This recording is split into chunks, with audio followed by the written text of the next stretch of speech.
అయితే ఈ విమానం ల్యాండింగ్ కోసం ప్రయత్నం చేస్తూ ఉండగా ఓ టెక్నికల్ ఇష్యూ తలెత్తిందట. అయితే ఈ ప్రమాదంలో నలుగురు ఆ విమాన ప్రమాదానికి సంబంధించి మంటల్లో కాలి బూడిదైపోయారు. ఇక మృతుల్లో అమెరికన్ రేసర్ గ్రెగ్ బిఫల్ కుటుంబం కూడా ఉంది. అయితే ప్రమాద దాటికి ఇంకా కూడా అక్కడ భారీగా మంటలు ఎగిసిపడుతున్నాయి. ఈ ఘటనతో ఆ ఎయిర్పోర్ట్ ని తాత్కాలికంగా మూసివేశారు.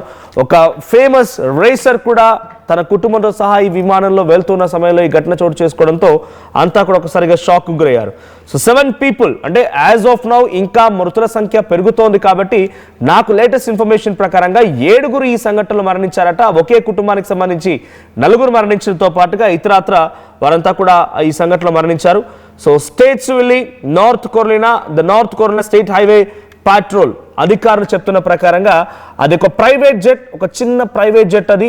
సో టేక్ ఆఫ్ అయిన తర్వాత టేక్ ఆఫ్ వరకు బాగానే ఉంది. ఆ తర్వాత ల్యాండింగ్ అవుతున్న క్రమంలో ఈ ఇన్సిడెంట్ చోటు చేసుకుంది.